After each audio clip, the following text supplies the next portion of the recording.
Hello, what's up mga ka-idol, no? So muling magpintura naman tayo ng ating toy gun. So ngayon ipapakita ko po sa inyo kung paano ko ito pininturahan. So ito yung gamit natin mga ka-idol, no? So yung una-una, gumamit tayo ng kulay gloss spray filler green. So ito yung primer natin mga ka-idol. So ito yung pang una nating pang primer bago natin na lagyan ng base color. So ito yun. So ito na yung ating base color natin mga ka-idol, no? So ito yung unahin nating base.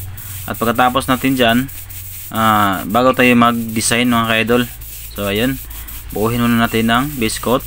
So yung base coat natin is color gray. So minimix ko na lang yan. Nilagyan ko ng black, tapos may pagka violet.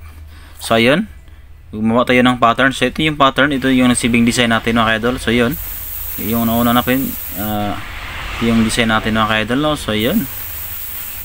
So ayun, buuhin niyo natin. So depende na po sa inyo mga ka-idol kung ano po yung unahin yung design. So ayun po, depende na po. Marami pong design natin mga ka-idol, no? So ito yun na po.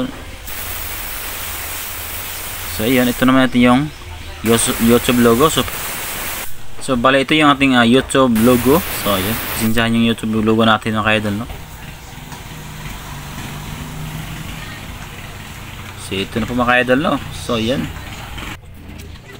So una, mix po natin yan. So ito yung black ay red. So ito yung color logo natin. Ayan, ito naman yung ating ito yung ating palatandaan na gawa natin. So Nalix Vlog. So huwag nyo kalimutan, no? Hanapin yung Nalix Vlog sa YouTube channel. So doon makikita mo lahat yung ayan. So ayan, mayroon ng Nalix Vlog na nakalagay mga ka-idol, no? So ayan, napakaganda itong mga ka-idol.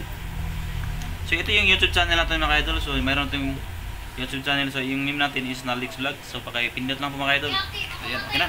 So galing ito ng Malaysian. So ito yung gamitin natin mga ka-idol. So yun. So yun, ito yung ating top coat.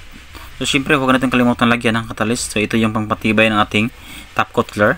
So ayan, ito yung pong top coat catalyst natin. So ayan. So ito yung mga ka-idol, no? So ayan, matapos na yung mag-design ng ating toy gun. So ayan, titirahin natin ng top coat. So ito yung top coat na ito mga ka-idol, oh. So made in Malaysia po ito mga ka-idol. So ayan po, ito na yung unit natin.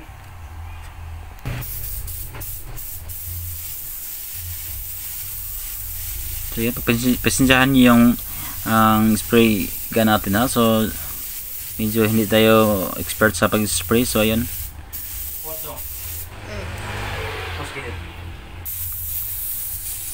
So practice pa lang tayo mga ka-idol.